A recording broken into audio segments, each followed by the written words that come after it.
guys, it's Mrs. Moran. Hi, oopsie doopsie. So today we are going to make a little cube. And I tried to use things around the house that you would have at home, and honestly, I don't have a lot of stuff at home either. So don't worry. The first thing we're going to do is we are going to use something that you have in recycle. I used a Raisin Bran box to make a template. And I just cut the top to kind of make it flat. You might even want to save that, sorry, for something else. And then I used a ruler and I just measured, everything's a mess.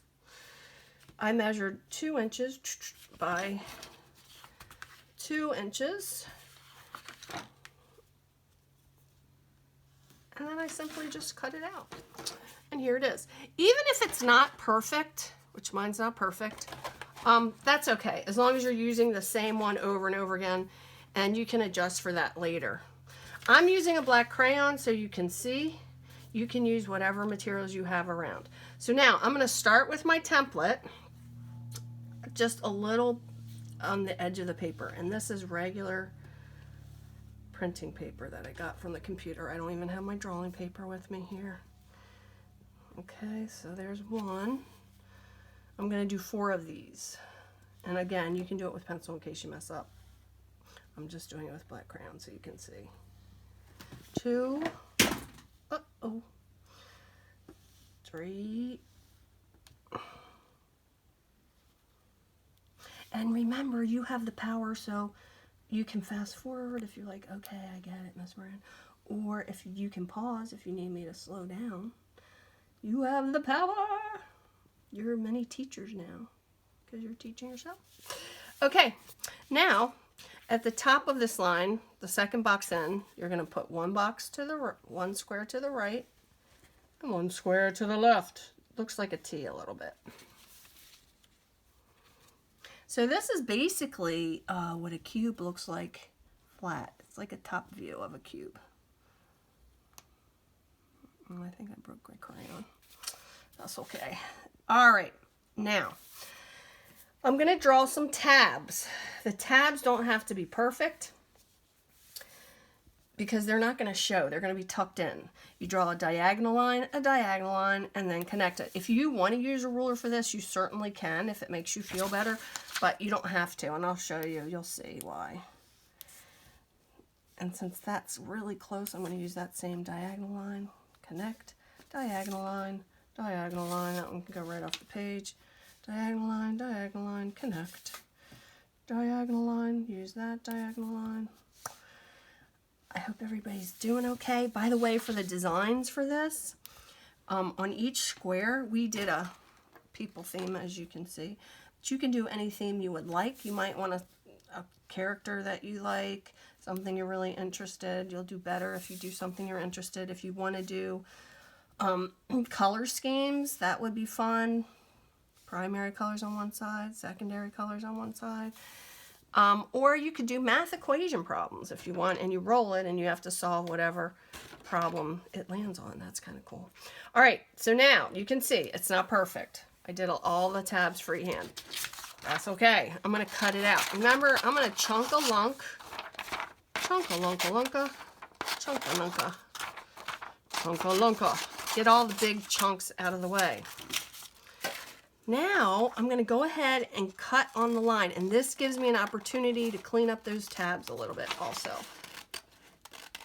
because my scissors is a lot straighter than drawing freehand. And again, they don't have to be perfect, but I know a lot of you like things perfect, plus it helps with the craftsmanship.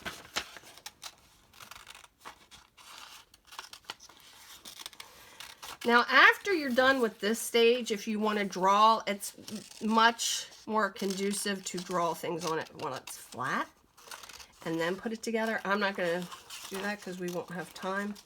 I'm just going to show you how to put it together. But I would, whatever designs you want to put on it, do it while it's flat and color it in while it's flat, if that's what you want to do. If you're putting your math equations on it, do it while it's flat. It's just easier.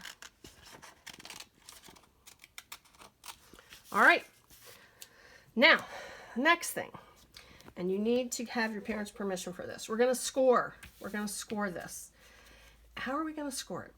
You're going to close your scissors together like that. Oopsie. We're just going to tear the top fibers of the paper.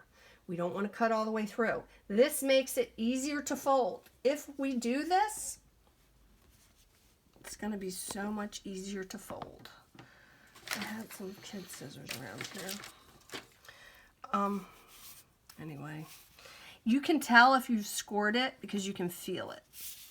If you don't score it, it'll still work. It's just not going to be as clean of a fold.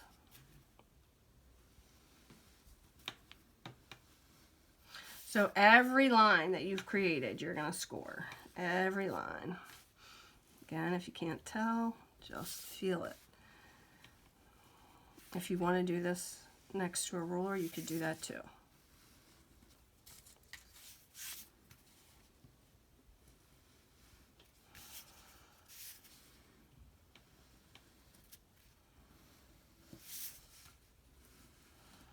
It's three-dimensional.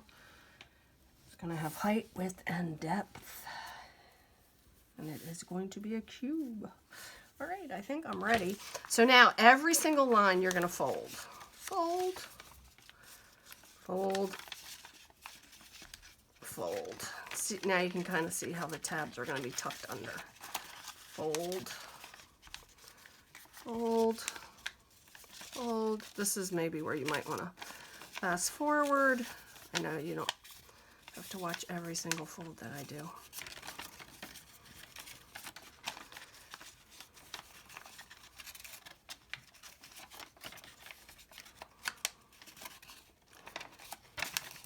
See, that one I didn't score, and so it was harder to fold. It wasn't a clean fold.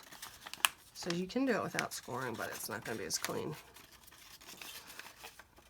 It's just nicer and easier. Okay, basically that's it. So what I'm going to do, I like to do the middle section first. You can use glue. I rather use glue, but it's a little harder with glue. So what I have done is taken a piece of tape and put it on the bottom of a tab, and then connect it. And then you can add glue after if you want to make it sturdier. And that's what I did. And then I took glue and put it there and held it. So then you're going to do the same thing. You can put glue on these sides, tuck it in. Glue on these sides, tuck it in.